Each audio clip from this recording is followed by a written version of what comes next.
Hello friends, welcome back KBS show channel நண்பர்களே. இன்றைக்கி நம்ம சேனலில் என்ன பார்க்க போகிறோன்னா, ஒரு அதிரடியான எச்சரிக்கையான ஜோதிட விஷயத்தையும் ஒரு ஆன்மீக தாள்களையும் இந்த வீடியோவில் பார்க்க போகிறோம். ஸோ பார்க்குறதுக்கு முன்னாடி எதை பற்றிய தாள்கள் பார்க்க போகிறோங்கிறத வாங்க இன்ட்ரோவில் ஷேர் பண்ணுறேன். 2026 ஆண்டில் நிறைய கிரக மாற்றங்களும் கிரகணங்களும் நடக்க இருப்பதாக நிறைய தாள்கள் சொல்லப்பட்டிருந்தது. அதில் இப்போ ஒரு கிரகணமானது நடக்க இருப்பதாக தாள்கள் வெளியாயிருக்கு. ஸோ அது என்ன கிரகணம், எப்போ நடக்க போகுது அப்படின்னு பார்த்தீங்கன்னா, மார்ச் மாதம் 3ஆம் தேதி தான் அந்த கிரகணம் நடக்கக்கூடிய நாள். அன்னைக்கு தமிழ் மாதம் மாசியுடைய 19ஆம் நாள், கிழமை அன்னைக்கு செவ்வாய்க்கிழமை. அன்னைக்கு மாசி மாத பௌர்ணமி. இந்த பௌர்ணமி அன்னைக்கு தான் இந்த ஆண்டுடைய முதல் சூரிய கிரகணமானது நடக்க போகுது. சந்திர கிரகணமானது நடக்க போகுது. சமீபத்தில் தான் இந்த ஆண்டுடைய முதல் சூரிய கிரகணமானது நடந்தது. அந்த கிரகணம் நடந்த ஒரு 2 வாரத்திலே அடுத்து ஒரு சந்திர கிரகணமானது நடக்க இருக்கு. இந்த கிரகணம் நடக்கிறது ஒவ்வொருவருக்கும் ஒவ்வொரு வகையில பாதிப்பை ஏற்படுத்தும்.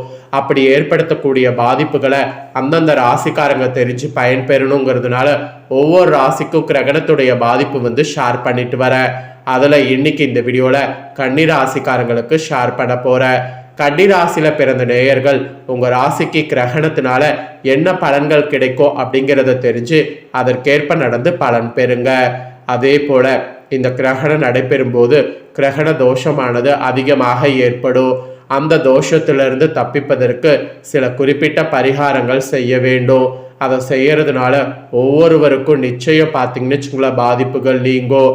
அதனால கிரகண தோஷம் நீங்க கிரகண பரிகாரமாக என்ன பரிகாரம் பண்ணும் அப்படிங்கிறதையும் சொல்ல போற. அதையும் இந்த வீடியோவில் கன்னி ராசிக்காரங்க தெரிஞ்சு பயன் பெறுங்க.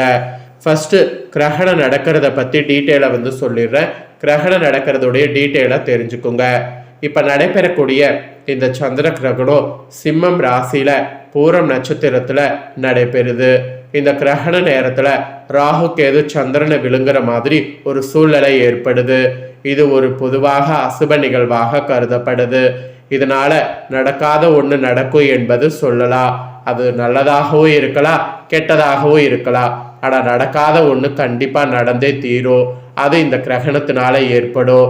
ஸோ அதெல்லாம் என்னங்கிறத தான் கன்னி ராசிக்காரங்க உங்களுக்கு சொல்ல போற.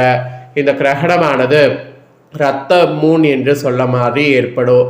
அதாவது பிளட் மூன் என்று சொல்லப்படக்கூடிய அளவுக்கு இந்த கிரகணம் இந்த டைம் ஏற்படும். இந்திய நேரப்படி கிரகணம் சந்திரன் தோன்றினதுக்கு பின்னாடி தான் நடைபெறும். அதனால் இந்த கிரகணத்தை பார்த்தீங்கன்னு வச்சுக்கோங்களேன், நாம் வெறும் கண்களால் பார்க்க முடியும். ஸோ இந்த கிரகணத்தை பற்றிய டீட்டெயில் இவ்வளவுதான். இப்போ கிரகணத்துடைய பலன்களை உங்களுக்கு சொல்ல போகிற கன்னி ராசிக்காரங்க உங்களுக்கான பலனை முதல்ல தெரிஞ்சுக்குங்க. அதுக்கப்புறம் பரிகாரத்தை பார்க்கலாம். கன்னி ராசி அன்பர்களே, தன் கோபப்பட்டால் தனக்கு தான் நஷ்டம் என்பதை அறிந்து நடப்பவர் நீங்க. அதோடு பொறுமையை கையாண்டு நினைத்த இலக்க அடைபவர். இந்த ஒரு குணத்தோடு பிறந்த உங்க ராசிக்காரங்களுக்கு சிறப்பு பலன்களாக இந்த பலன்கள்லாம் கிரகணத்திலிருந்து கிடைக்கும் என்பது குறிப்பிடப்படுது. அதில் ஃபர்ஸ்ட் உத்தியோகத்தில் இருப்பவர்களுக்கு சொல்லப்பட்டிருக்கு. உத்தியோகத்தை பொறுத்த வரைக்கும் வேலைக்கு செல்லக்கூடிய ஆண்கள் பெண்கள் கன்னி ராசிக்காரங்களுக்கு இதுவரை கிடைக்காத ஒன்று கிடைக்க போகுது. என்ன கிடைக்க போகுது அப்படின்னு கேட்குறீங்களா? வங்கியில் கடன் தான் உங்களுக்கு கிடைக்க போகுது. கடன் கிடைக்காம நிறைய நீங்கள் கஷ்டப்பட்டு நிறைய நீங்கள் வேணான்னு சொல்லி நிறைய விஷயத்தை அவாய்ட் பண்ணியிருப்பீங்க. அப்படி அவாய்ட் பண்ண அந்த விஷயங்களுக்கு முற்றுப்புள்ளி வைக்கிற மாதிரி வங்கியில் கடன் வசதி உங்களுக்கு கிடைக்கும். கிடைச்ச வசதியை பயன்படுத்தி உங்களுடைய வேலையில் அடுத்த ஒரு எண்ணத்துக்கு போக முயற்சி பண்ணுங்க. அதுக்கப்புறமா வியாபாரம் செய்கிறவங்களுக்கு சொல்லப்பட்டிருக்கு. கன்னி ராசிக்காரங்க சொந்த தொழில் செய்பவர்கள் 2 வகையான தொழிலை மேற்கொண்டாலும் உங்களுடைய தொழிலில் லாபம் பெருக்கும். இது வரைக்கும் ஒன்று பண்ணுங்க போதும் அப்படிங்கிற மாதிரி சொல்லி நிறைய நான் சொல்லியிருப்பேன். இனி அந்த மாதிரிலாம் இருக்க தேவையில்லை. இனி நீங்கள் எதிர்பார்க்காத அளவுக்கு நிறைய நன்மைகள் ஏற்படும். அதனால் 1க்கு 2 3 அந்த மாதிரி தொழில் செய்து லாபத்தை பெருக்கிக்குங்க. இந்த கிரகண நேரத்தில் அதை நீங்கள் பண்ணுறது ரொம்ப ரொம்ப நல்லது. ஸோ இது வியாபாரக்காரங்களுக்கு சொல்லப்பட்டிருக்கு. அதுக்கப்புறமா குடும்பத்தை நிர்வகிக்கக்கூடிய தலைவன் தலைவிகள் கன்னி ராசிக்காரங்களுக்கு சொல்லப்பட்டிருக்கு. கன்னி ராசிக்காரங்க வெளியே தேவையான பொருட்களை கணவர் வாங்கி தந்து மகிழ்விப்பார். உள்ள தேவையான பொருட்களை நீங்கள் வாங்கி மகிழ்விக்கணும். இந்த மாதிரி ஒருத்தருக்கு ஒருத்தர் பொருளை வாங்கி கொடுத்து மகிழ்விக்கிறது இந்த கிரகணத்தின் போது நீங்கள் பண்ணலாம். ஆக்சுவலி உங்கள் லைஃப் பார்ட்னர் உங்களை புரிந்து கொள்வார். அந்த மாதிரி ஒரு பெஸ்ட்டான சுச்சுவேஷன் இந்த கிரகணத்தின் போது உங்கள் ராசிக்கு அமைய போகுது. அதை நல்லா யூஸ் பண்ணிக்கணும் என்பது கன்னி ராசிக்காரங்க குடும்பத்தை நிர்வகிக்கக்கூடியவங்களுக்கு சொல்லப்பட்டிருக்கு.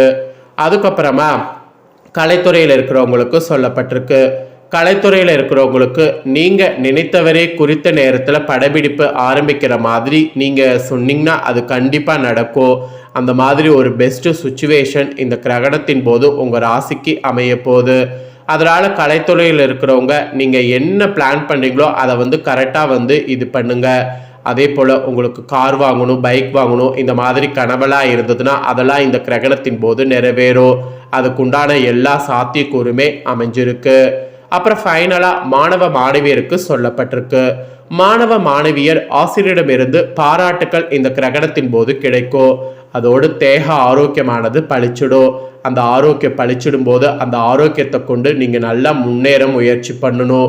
ஸோ எந்த அளவுக்கு முயற்சி பண்ணுறீங்களோ அந்த அளவுக்கு உங்களுக்கு நன்மையானது ஏற்படும்.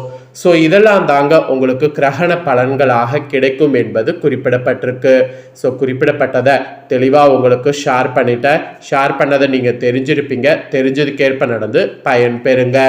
பொதுவாக இந்த கிரகணம் எதனால் ஏற்படுது? சந்திரனால் ஏற்படுது. அப்போ சந்திர பகவானால் ஏற்படக்கூடிய தோஷங்கள் நீங்கள், பரிகாரங்கள் நீங்கள் கிரகணத்தின் போது செய்ய வேண்டும். ஸோ அந்த பரிகாரங்கள் என்ன, அதை எப்படி செய்யணும், அதை செய்கிறது எந்த அளவுக்கு நன்மை அப்படிங்கிறத உங்கள் ராசிக்கு சொல்கிறேன். வாங்க அதை இந்த வீடியோவில் இப்போ தெரிஞ்சுக்குவீங்க. உங்களுக்கு சந்திர கிரகணத்தின் போது சந்திர பகவானால் ஏற்படக்கூடிய தோஷங்கள் நீங்கள் சிறந்த பரிகாரங்கள் இருக்குது. இந்த பரிகாரங்களை முறையாக செய்தால் நிச்சயம் நல்ல பலன் காணலாம். சரி வாங்க அது என்னங்கிறத அதிரடியாக பார்க்கலாம். சந்திர பகவானுக்குரிய சிறந்த பரிகார தலமாக தஞ்சை மாவட்டத்தில் இருக்கக்கூடிய திங்களூர் சந்திரன் கோவில் அமைந்திருக்கு. இந்த கோவிலுக்கு கிரகணம் முடிந்த கையோடு திங்கட்கிழமை ஏதாவது ஒரு நாளில் காலை 9 மணிக்குள்ளாக அங்கு சந்திர பகவான் கோவிலுக்கு சென்று சந்திர பகவானுக்கு அபிஷேகம் மற்றும் அர்ச்சனை செய்து வெள்ளை நிற வஸ்திர சாத்தி வழிபாடு செய்யணும். இதனால கிரகணத்தின் போது ஏற்பட்ட தோஷம் நீங்கி சந்திர பகவானால உங்களுக்கு நன்மைகள் உண்டாகும். இந்த பரிகாரத்தை செய்தால் 6 மாதத்துக்கு உங்களுக்கு தோஷம் இருக்காது. திங்கக்கூழூர் சந்திர பகவான் கோவிலுக்கு சென்று வழிபாடு செய்ய முடியாதவங்க நீங்கள் கிரகணம் முடிஞ்ச கையோடு பக்கத்தில் இருக்கக்கூடிய கோவில் இருக்கக்கூடிய நவக்கிரக சன்னிதானத்தில் சந்திரன் இருப்பார்ல, அங்கு மல்லிகை பூ சாத்தி நிரம்பி சேர்க்கப்படாத கேசரி அல்லது தயிர் சாத நைவேத்தியம் செய்து சந்திரனுக்கு உகந்த காயத்ரி மந்திரத்தை 108 அல்லது 1008 முறை துதித்து வழிபாடு செய்யணும். அதனால் சந்திர பகவானுடைய அருள் வாழ்வில் கிடைத்து மங்களமான பலன்கள் அதிகம் ஏற்படும். ஸோ இது ஒரு பரிகாரம். ஸோ இந்த 2 பரிகாரங்களையும் ஒரு வேளை செய்ய முடியாது அப்படிங்கிறவங்க கிரகணம் முடிஞ்ச கையோடு பக்கத்தில் இருக்கக்கூடிய சிவபெருமான் கோவிலுக்கு போய் சிவபெருமான் அபிஷேகத்திற்கு தரமான பசும்பாலை வாங்கி தானமாக கொடுக்க வேண்டும். அதுக்கப்புறமேட்டு நீங்கள் இந்த கிரகணம் முடிஞ்ச கொஞ்ச நாள் காலையில் எழுந்து பெற்ற தாயரிடம் காலத்தொட்டு ஆசீர்வாதம் வாங்கணும். இந்த மாதிரி சில விஷயங்களை ஃபாலோ பண்ணுறதுனால சந்திரனுடைய அருள் உங்களுக்கு கிடைக்கும். அப்புறம் வெள்ளியில் சந்திரகாந்தக்கள் பதித்த மோதிரத்தை எப்போதும் உங்கள் வலது கை மோதிர விரலில் அணிந்து கொள்வது சிறந்தது. மேலும் உங்கள் சக்திக்கேற்ப நீங்கள் பார்த்தீங்கன்னு வச்சுங்களேன், மனநல குன்றியவர்கள் மற்றும் ஏழைகளுக்கு தயிர் சாதம், நீர்மோர் போன்றவற்றை தானம் வழங்கணும். இதெல்லாம் செய்திங்கன்னா கிரகணத்தினால ஏற்பட்ட பாதிப்புகள் குறையும். எல்லாத்துக்கும் மேலே கோடை காலமானது ஆரம்பிக்குது. இந்த டைமில் மக்கள் குடிப்பதற்கு தண்ணீர் பந்தல் அமைப்பது, சாலையில் திரியக்கூடிய விலங்குகளுடைய தண்ணீர்களுக்கு பயன்படுத்தணும். அதாவது சாலையில் திரியக்கூடிய விலங்குகள் தாகம் தணிப்பதற்கு வீட்டுக்கு வெளியில் தண்ணீர் தொட்டி அமைக்கிறது, இந்த மாதிரி நீர் ஊற்றி வைப்பதெல்லாம் சந்திர பகவானுடைய அருளை பெறுவதற்கு சிறந்த பரிகாரங்களாக இருக்குது. அதனால் இந்த மாதிரியான பரிகாரங்கள் எல்லாம் நீங்கள் ட்ரை பண்ணலாம். ஸோ இதெல்லாம் தாங்க கிரகண பரிகாரங்கள்.